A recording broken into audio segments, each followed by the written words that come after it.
ముగ్గురిని కూడా నడిపిస్తున్న పార్టీ కోసం ప్రాణ త్యాగానికైనా సిద్ధపడే కార్యకర్త, అన్నీ కలిపితే తెలుగు జాతి గర్వపడే తెలుగుదేశం పార్టీ. ఆ తెలుగుదేశం పార్టీ ఏటేటా జరుపుకునే ఈ మహానాడు నిజంగా ఒక పండుగ, ఒక జాతరనే చెప్పాలి. ఈ మహానాడు అనేది ఒక రాజకీయ సభ కాదు. ఈ మహానాడు అనేది ఒక బల ప్రదర్శన కాదు. ఈ మహానాడు అనేది తెలుగు జాతి గురించి పెట్టిన పార్టీకి దిశానిర్దేశం ఇచ్చుకొని ఈ రాష్ట్ర భవిష్యత్ ప్రణాళికను ఏ విధంగా తీసుకెళ్లాలని చెప్పడానికి ఉపయోగపడే ఒక సభ అని చెప్పి మనందరం కూడా తెలుసుకోవచ్చు. ఈ కార్యక్రమంలో తెలుగు జాతి ఉన్నంత వరకు తెలుగువారి గుండెల్లో ఉండే యుగ పురుషుడు అన్న నందమూరి తారక రామారావు గారికి పాదపద్మములకు నమస్కారాలు సమర్పిస్తూ ఈరోజు ఈ కార్యక్రమానికి నవ్యాంధ్ర శిల్పి, కోట్లాది ప్రజల ఆశాదీపం, ఒక విజనరీ నాయకుడు, ఆ రోజు ఎన్టీ రామారావు గారు ఆత్మవిశ్వాసంతో ఉండాలి, ఆత్మగౌరవంతో ఉండాలి, ఢిల్లీ నడివీధుల్లో తెలుగు వాళ్ళు నిలబడేటట్టు చేయాలి అనుకుంటే అదే ఆత్మగౌరవాన్ని ముందుకు నడిపిస్తూ అదే ఆత్మవిశ్వాసంతో ఈరోజు ఢిల్లీ నడివీధుల్లోనే కాదండి, ప్రపంచం ఏ మూలకెళ్ళి జై తెలుగుదేశం అంటే నలుగురు బయటకు వస్తారు జై తెలుగుదేశం అని. ఆ రకంగా క్రియేట్ చేసిన గౌరవ విజనరీ నాయకుడు, మనందరి అభిమాన నాయకులు, జాతీయ పార్టీ అధ్యక్షులు నారా చంద్రబాబు నాయుడు గారికి, నిత్య విద్యార్థి నారా చంద్రబాబు నాయుడు గారికి, అదేవిధంగా నవశకానికి నాంది పలికిన వ్యక్తి. ఈరోజు ఈ మాట నేను పర్టికులర్గా చెప్పాలి. ఎందుకంటే జాతీయ వర్కింగ్ ప్రెసిడెంట్గా ఎన్నికైన తర్వాత మొట్టమొదటి మహానాడు చేస్తూ ఉంటే ఈరోజు నెల్లూరులో మహానాడు కొంచెం క్యాన్సిల్ అయింది. విజువల్గా మనందరం కూడా ఇలా ఈరోజు వర్చువల్గా చేయాలి అని అనుకునేటప్పుడు నేను కొంచెం బాధపడ్డా. అయ్యో, ఫస్ట్ టైం లోకేష్ బాబు గారు వర్కింగ్ ప్రెసిడెంట్ అయిన తర్వాత మహానాడు చెప్పుకుంటున్నామే, ఈరోజు ఇలా అయింది ఏంటి అనుకుంటే దానికి 10 కాదు 20 ఈరోజు మహానాడు రాష్ట్ర వ్యాప్తంగా 14 లక్షల మంది తెలుగుదేశం పార్టీ కుటుంబ సభ్యుల మధ్యలో జరుగుతుందంటే లోకేష్ బాబు గారు వెరీ బ్లెస్డ్ అని చెప్పి మనందరం కూడా తెలుసుకోవాలి, మనందరికీ కూడా తెలుస్తుంది. యువగలం అధినేత, ఎంతోమంది యువకుల తాలూకా తన గలాన్ని తన గలంగా ముందుకు నడిపిస్తున్న యువ నాయకుడు నారా లోకేష్ గారికి ప్రత్యేకంగా నేను ధన్యవాదాలు తెలియజేసుకుంటూ ఈరోజు హైబ్రిడ్ విధానంలో ఈ స్క్రీన్ల ముందు కూర్చున్న ఎంతోమంది తెలుగుదేశం పార్టీ కుటుంబ సభ్యులందరికీ కూడా 14 లక్షల 15 లక్షల మంది కుటుంబ సభ్యులకి ఈరోజు ఇక్కడే ఉన్న పెద్ద నాయకులందరికీ కూడా మరొకసారి ధన్యవాదాలు తెలియజేసుకుంటున్నా. ఈ వేదిక సాక్షిగా అత్యంత ప్రాధాన్యత కలిగిన రాజకీయ తీర్మానంలో బలపరిచే అవకాశం, ఒక సామాన్య కార్యకర్తని అనుకునే చెప్పే కానీ ఒక సామాన్య టీచర్ని, ఒక సామాన్య కార్యకర్తని, ఎక్కడో వెనకాతల ఎటువంటి రాజకీయ నేపథ్యం లేదు, వెనకాతలు ఎక్కడ ఆర్థిక బలం లేదు, అంగబలం లేదు, కేవలం ఒక టీచర్ ఏం చదువుకున్నావమ్మా అని ఆ రోజు రాజకీయాలకు తీసుకొచ్చి ఈరోజు హోమ్ మినిస్టర్ స్థాయిలో నుంచోబెట్టడమే కాకుండా అత్యంత ప్రాధాన్యత రాజకీయ తీర్మానంలో బలపరిచే అవకాశం ఇచ్చినందుకు తెలుగుదేశం పార్టీ కార్యకర్తలకే కాదు నాయకుడికి పాదాభివందనం చేసుకుంటూ ఈ అవకాశంలో మీ అందరికీ కూడా తెలియాలి. ఈరోజు ఒక భావోద్వేగం మహానాడు పండుగ అంటేనే. మహానాడు పండుగ ఈరోజు మనం ఏసీ రూమ్లో కూర్చొని మాట్లాడాం కానీ ఇంతకుముందు మహానాడు పండుగ అంటే కిలోమీటర్ నడవటానికి తుండిగుడ్డలు, పసుపు గుడ్డలు, చేతులు చవటలు తుడుచుకుంటూ వచ్చిన సందర్భాలు మనం మర్చిపోలే. ఈ రోజు అక్కడ ఏం భోజనాలు పెడతారో భోజనాల గురించి మేము రాలేదు. మండు టెండర్లు, రోహిణీ కార్తెలు అంటే బండరాయిలు కూడా పగిలిపోయి ఎండలో సైతం మహిళలు కూడా పుట్టింటికి వచ్చామని ఆనందంలో తీసుకొచ్చే పరిస్థితిని కూడా చాలా సందర్భాల్లో మనం చూసిన సందర్భం. అటువంటి మహానాడు ఈరోజు మహిళలకు అంకితం చేసిన ఘనత కలిగిన నా నాయకుడు నారా చంద్రబాబు నాయుడు గారికి ఆంధ్రప్రదేశ్లోనే కాదు తెలుగు మహిళలందరి తరపున నేను ధన్యవాదాలు, నమస్కారాలు తెలియజేసుకోవాలి. ఈరోజు మహానాడు తెలుగు మహిళలకు అంకితం చేస్తున్నామని చెప్పాం కానీ ఆ రోజు నందమూరి తారక రామారావు గారు పార్టీ పెట్టినప్పుడే ఆ రోజు నుంచి ఈ రోజు వరకు మహిళలకి ప్రాధాన్యత కలిగించిన వ్యక్తి. ఆ రోజు మహిళలకి ఆ రోజు మనందరికీ తెలుసు ఆస్తుల సమాన వాటా హక్కు ఇవ్వాలి అని చెప్పి పుట్టింటిలోనే కాదు అత్తింటిలోనే కూడా గౌరవం పెంచిన ఘనత తెలుగుదేశం పార్టీది. ఆ రోజు పద్మావతి యూనివర్సిటీ ద్వారా మహిళలను విద్యకు దగ్గరగా చేయాలి అనుకోవడం కానీ రాజకీయాలకు ఎక్కడో వంటింటి కుందేలుగా ఉండే మహిళలను బయటకు తీసుకొచ్చి రాజకీయాలుగా ముందుకు తీసుకెళ్లాలని చెప్పి ఆ రోజు స్థానిక సంస్థల ఎలక్షన్స్లో రిజర్వేషన్లు కల్పించడం కానీ మళ్ళీ తిరిగి ఈరోజు చట్టసభలలో సైతం 33% రిజర్వేషన్ని ఎవరు కల్పించినా కల్పించకపోయినా దేశం మొత్తంలో మొట్టమొదటిసారిగా మహిళలకు అవకాశం ఇస్తున్న ఏకైకమైన పార్టీ ఏదైనా ఉందంటే అది మన తెలుగుదేశం పార్టీ. విమర్శకులకు ఒకటే హెచ్చరిస్తున్నా, విమర్శకులకి సవాల్ ఇస్తున్నా, మహిళలు ఓట్ల బ్యాంకుతో గెలిచేమో మహిళా సాధికారత సాధిస్తామనుకున్న ప్రతి ఒక్క పార్టీ కూడా ఎస్ మా బాటలోకి రండి, మా బాటలో అనుసరించి మీ సత్తా ఏంటో చూపించే పరిస్థితి రావాలని చెప్పి నేను కోరుకుంటున్నా. మీ అందరికీ తెలుసు ఆ రోజు మున్సిపల్ కర్ణాల వ్యవస్థల నుంచి ఆ రోజు బయటకు తీసుకొచ్చి మాండలిక వ్యవస్థలకి ముందుకు తీసుకొచ్చి ఆ రోజు గ్రామీణ వ్యవస్థ నుంచి కూడా రాజకీయాలు పరిచయం చేసిన ఘనత, ఆ రోజు 2 రూపాయలకి కిలో బియ్యం ఇచ్చిన, ఆ రోజు పెన్షన్లు ప్రవేశపెట్టిన, జనతా వస్త్రాలు ఇచ్చిన, హౌస్ స్కీమ్ ఇచ్చిన, ఈ రాష్ట్రంలో మొట్టమొదటిగా సంక్షేమం అన్నది అలవాటు చేసిన, సంక్షేమం అన్నది చూపించినా కూడా మొట్టమొదటి పార్టీ తెలుగుదేశం పార్టీ. అటువంటి 44 సంవత్సరాల చరిత్ర గల తెలుగుదేశం పార్టీ ఎన్నో ఆటుపోట్లు ఎదుర్కొంది, ఎన్నో అవమానాలు ఎదుర్కొంది. కానీ ఏ రోజైతే అదే లెగసీని ముందుకు తీసుకెళ్ళడానికి తన భుజ స్కంధాల మీద ఈ తెలుగుదేశం పార్టీని వేసుకున్నాడు ఈ మహానుభావుడు చంద్రబాబు నాయుడు గారు. ఎన్నో అవమానాలు పడ్డారు, ఎంతోమంది ఎన్నో మాటలు పడ్డారు, అయినా కూడా ఎక్కడ కొంచెం చెక్కు చెదరలే. ఈరోజు నన్ను నమ్ముకొని కొన్ని వేల కోట్ల మంది, కొన్ని కోట్ల మంది కార్యకర్తలు ఉన్నారు. ఆ కార్యకర్తలకి న్యాయం జరగాలి, ఈరోజు మన రాష్ట్రాన్ని బాగు చేయాలి అని 1995లో ఆయన మనకు ముఖ్యమంత్రి అయిన తర్వాత సుమారుగా 2004 వరకు ఆయన తీసుకున్న సంస్కరణలు చూస్తే నిజంగానే తమ్ముడు మొన్న ఆది అన్నాడు ఎన్నో సినిమాలు తీయచ్చు, అందులో సినిమాలు తీశారు కూడా. ఆ రోజు ఉమ్మడి ఆంధ్రప్రదేశ్లో విజన్ 2020 విజన్ పెట్టారు. నేను చెప్పానప్పుడు నేను చదువుకుంటున్నాను సార్, మీ 2020 విజన్ టైంలో మీ 2047 విజన్కి మీ మంత్రివర్గంలో నేను ఒక మంత్రిగా ఉన్నాను సార్, అదే నా అదృష్టం అని చాలా సందర్భాల్లో సార్కి చెప్పా. జన్మభూమి కార్యక్రమం అన్నారు, క్లీన్ అండ్ గ్రీన్ అన్నారు, ఇంకుడు గుంతలు అన్నారు, డ్రిప్ ఇరిగేషన్ అన్నారు, విద్యుత్ రంగంలో సంస్కరణలు తీసుకొచ్చారు, ఐటీకి ప్రోత్సాహం ఇచ్చారు. అటువంటి సంస్కరణల నుంచి ఈ రోజు వరకు జన్మభూమి కార్యక్రమాన్ని కాదు, శ్రమదానం కార్యక్రమాన్ని చేశారు. 1995 నాటికి పరిస్థితి ఏందిరా అంటే జీతాలు కూడా ఇచ్చుకోలేని పరిస్థితుల నుంచి 2004 వరకు చూస్తే ఆ రోజు ఆంధ్రప్రదేశ్ని ఐటీ హబ్గా మార్చిన ఘనత కలిగిన నాయకుడు మన నాయకుడు. ఆ తర్వాత పార్టీ మారింది, ఆ తర్వాత ధనయజ్ఞం అన్నారు, ఏదోదో యజ్ఞాలు చేశారు, అవినీతి చేశారు. ఆఖరికి 2014 సరికి మళ్ళా మొత్తం భ్రష్టు పట్టించి మళ్ళా తిరిగి తీసుకొచ్చి దానికి యాడైంది రాష్ట్ర విభజన. అటువంటి రాష్ట్ర విభజన యాడైన తర్వాత అటువంటి సందర్భంలో ఈ రాష్ట్రాన్ని బాగు చేయగలిగే ఏకైక నాయకుడు చంద్రబాబు నాయుడు గారిని తలచిన ఆంధ్రప్రదేశ్ రాష్ట్ర ప్రజలు మళ్ళీ తిరిగి ఒక పట్టం కడితే ఆ రోజు కిరీటం అనుకోలే, ముళ్ళ కిరీటంలా భావించిన పరిస్థితి. అదొక ముళ్ళ కుర్చీ. ఎందుకంటే 16,000 కోట్ల రూపాయల లోటు బడ్జెట్ ఒకవైపు అయితే, ఒకవైపు నుంచి జనాభా ఎక్కువ, ఎక్కడ వనరులు ఉన్నాయో తెలియదు, కూర్చోడానికి కుర్చీ లేదు, చెప్పుకోవడానికి రాజధాని లేదు, ఏం చేయాలో తెలియని పరిస్థితుల్లో, ఎటువైపు వెళ్ళాలో తెలియని పరిస్థితిలో ఆ దార్శనికత కలిగిన నాయకుడు తాలూకా నాయకత్వం, ఆ విజనరీ నాయకుడు తాలూకా నాయకత్వం మనకి ఆ రోజే ఒక అమరావతిని తీసుకొచ్చి పెట్టింది, ఆ రోజే ఒక పోలవరానికి తీసుకొచ్చి పెట్టింది, ఆ రోజే పోలవరం కూడా ముందుకెళ్ళిన పరిస్థితి కనిపించింది. కియా మోటార్స్ లాంటి ఎన్నో సంస్థలు వచ్చినాయి. ఐటీని కూడా ఇక్కడ కూడా డెవలప్ చేయాలని వైజాగ్ని సెంట్రిక్గా చేసుకొని ఆ రోజు ఐటీని డెవలప్ చేసిన పరిస్థితి. ఇలా చూసుకుంటే ఎన్నో సంక్షేమ కార్యక్రమాలు. ఆ రోజు డబ్బులు లేకపోయినా 200 రూపాయల నుంచి 2,000 రూపాయల వరకు పెన్షన్ పెంచిన ఘనత కూడా గౌరవ ముఖ్యమంత్రి గారిది. పసుపు కుంకుమ ఇచ్చి ఆడబిడ్డలను ఆదుకున్న పరిస్థితి కూడా గౌరవ ముఖ్యమంత్రి గారిది.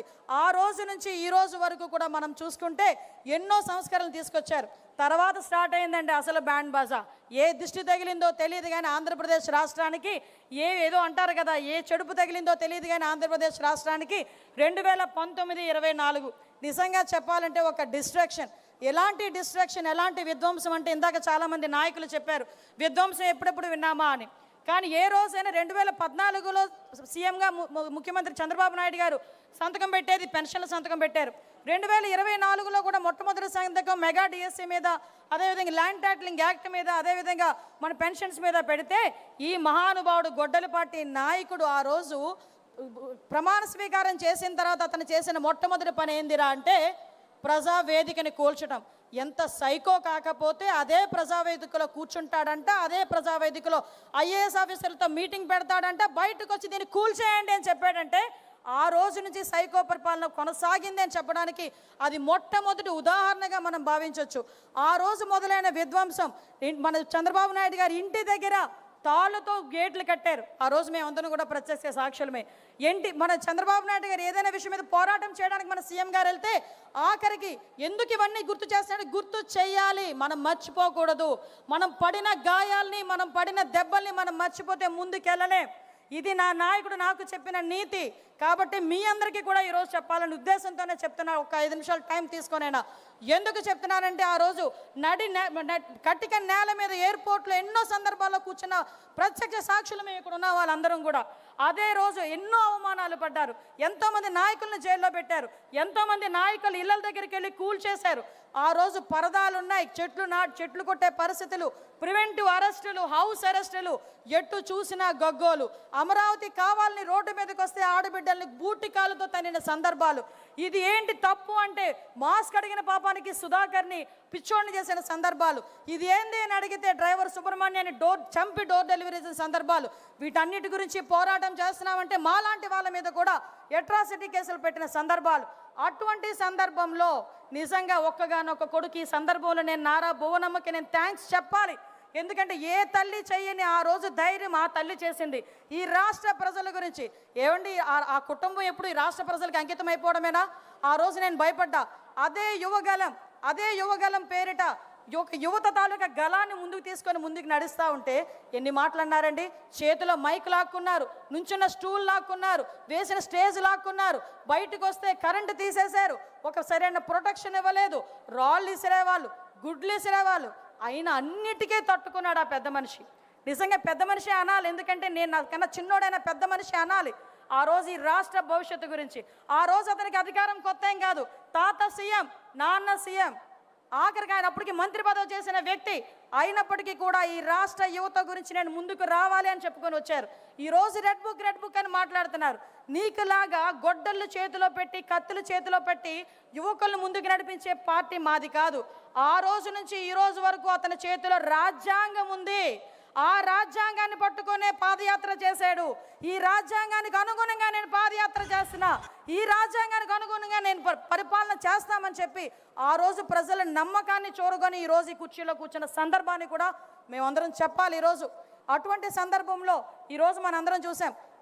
అధికారం ఉన్నంత వరకు ఒకలాగా ఉంటుంది, అధికారం పోయిన తర్వాత ఒకలా ఉంటుంది. మా అన్నయ్యతో అన్నయ్య ఎందుకన్నారంటారా గొడ్డలపాటి, ఎందుకంటే కొంతమంది ఎట్టకారంగా కూడా అనొచ్చు. ఎందుకంటే మీరందరూ కూడా ఒకసారి మనం ఆలోచన చేసుకుంటే ఈరోజు ఒక పక్క నుంచి 2024లో ఎటువంటి పరిస్థితులు ఆంధ్రప్రదేశ్ రాష్ట్రం మనలందరినీ ఎన్నుకుందో మనకు తెలుసు. ఎక్కడెక్కడ విదేశాల నుంచి వచ్చిన వాళ్ళు కూడా ఓటేయడానికి ఖండాంతరాలు దాటి సప్త సముద్రాలు దాటి ఇక్కడికి వచ్చి ఓటేసి వెళ్ళారంటేనే ఆ రోజు తెలిసింది మన నాయకుడి తాలూకా సత్తా ఏంటో ఈ ప్రపంచానికి, కూటమి తాలూకా సత్తా ఏంటో ఆ రోజు తెలిసింది. ఆ రోజు వచ్చిన తర్వాత నుంచి చిన్న కంపారిజన్ చెప్పాలి.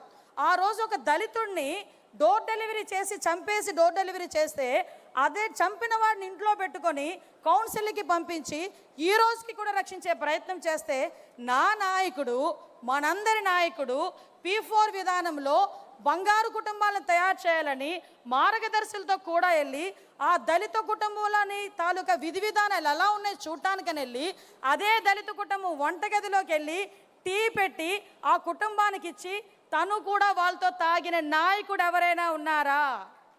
నేను ఈరోజు ఛాలెంజ్ చేసి అడుగుతున్నా, అటువంటి నాయకుడు ఎవరైనా ఉన్నారా? నా అదృష్టం ఏంటో చెప్పనా, సార్ పెట్టిన టీ నేను కూడా తాగాను.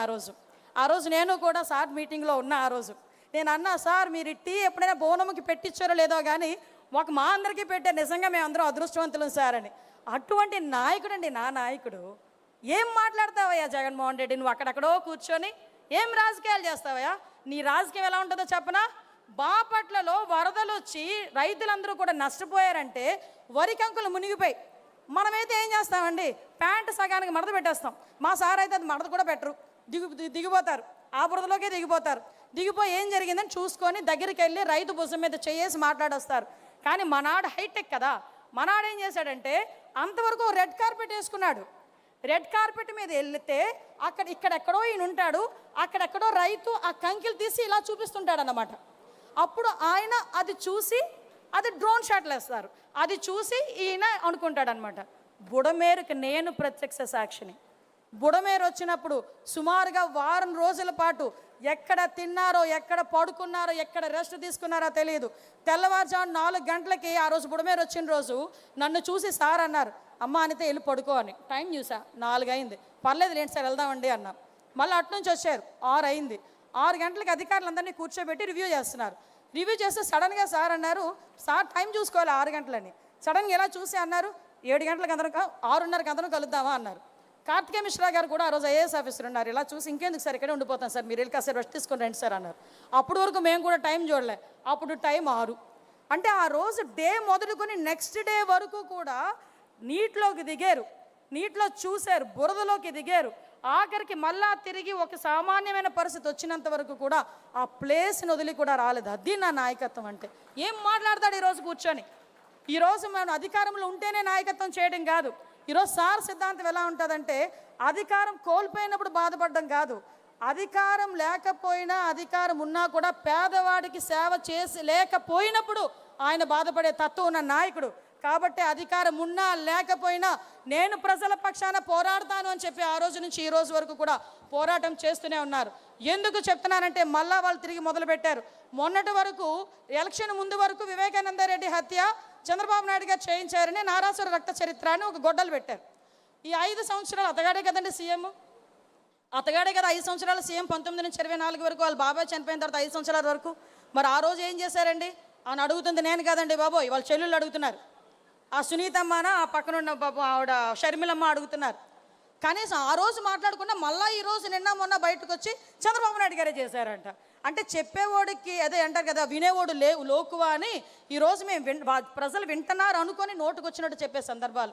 నేను ఒకటే చెప్తున్నా, ఇక్కడ చాలామంది కొన్ని లక్షల మంది తెలుగుదేశం పార్టీ కార్యకర్తలు కూర్చున్నారు, కొన్ని లక్షల మంది తెలుగుదేశం పార్టీ కార్యకర్తలు వింటున్నారు మన దిశానిర్దేశం. ఈరోజు ఎంతో కష్టపడి ఇంకో 2028కి అనుకుంటా సార్కి 50 సంవత్సరాలు పూర్తయితే రాజకీయంగా ఒక నాయకుడిని చూశానండి నేను, నిజంగా ఏకైక నాయకుడిని చూశాను. ఈరోజు నా సీక్రెట్లు ఎవరికైనా చెప్తే నాయకుడి కింద ఎదుగుతాడేమో అనుకుని భయపడే నాయకుల్ని కూడా నేను చూశాను. కానీ 50 సంవత్సరాలుగా ఆయన అక్కడ ఇంచుమించుగా 50 సంవత్సరాలు రాబోతున్న రాజకీయ చరిత్ర కలిగిన నాయకుడిగా మమ్మల్ని కూర్చోబెట్టి, మా మంత్రుల్ని కూర్చోబెట్టి ఏం చెప్తారో తెలుసా? నేర్చుకోండి అయ్యా, నేను చెప్తాను, చాలా చెప్తాను, మీకు వినే ఓపిక ఉంటే నేను చెప్పడానికి సిద్ధంగా ఉన్నా, మీరు రాజకీయం నేర్చుకోండి, అడ్మినిస్ట్రేటివ్ నేర్చుకోండి అని చెప్పి మాకు లాంటి వాళ్ళందరినీ కూడా సింగపూర్ పంపిస్తే అది కూడా వాళ్ళకి వేరే రకంగా ఆలోచించుకున్నారు. సింగపూర్ పంపించి ఈరోజు బయటకు వచ్చిన తర్వాత మేము అందరూ అనుకున్నారు సింగపూర్ విహారయాత్ర అని. కాదండి, విజ్ఞాన యాత్ర అండి సింగపూర్. మాకు మార్నింగ్ 9:30కి మీకు స్కూల్లో, నేను చాలామంది మా నారాయణ గారు ఎక్కడ చూస్తున్నారు, ఆయన 9:30కి ఎలాగైతే స్కూల్ బస్ ఎక్కిస్తారో మేము కూడా అలాగే ఎక్కాం నారాయణ గారితో పాటు.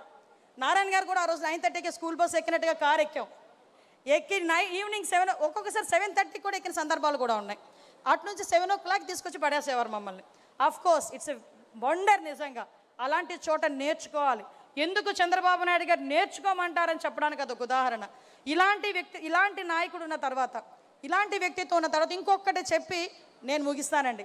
ఎందుకంటే మత్స్యకార భరోసా కింద మొన్న రీసెంట్గా చంద్రబాబు నాయుడు గారు ఒక ఇంటికి వెళ్ళారు. నిజంగా వెళ్ళాలనుకుంటే ఈ ఊర్లో కూర్చొని బటన్ నొక్కొచ్చు. ఎందుకంటే అతగాడు ఇంతకుముందు బటన్ నొక్కేవాడు బయటకు వెళ్ళాడంటే పరదాలు కట్టాలి, లేకపోతే చెట్లు నరకాలి, ఇంచుమించు 5,000 మంది పహారా ఉండాలి, గంతకాలు తవ్వాలి. నిన్నే చెప్పారు సార్, గంతకాలు తవ్వేవారంట చుట్టూను. నల్ల చున్నీ వేసుకోకూడదు, నల్ల బుట్టు పెట్టుకోకూడదు, నల్ల రిబ్బన్ కట్టుకోకూడదు, అతగాడు అన్ని ఆంక్షలు ఉండేవి. కానీ మన నాయకుడు ఏం చేస్తున్నారంటే, ఒక సంక్షేమ పథకం ఇవ్వాలంటే నేరుగా వాళ్ళ ఇంటికి వెళ్ళి కూర్చుంటున్నారు.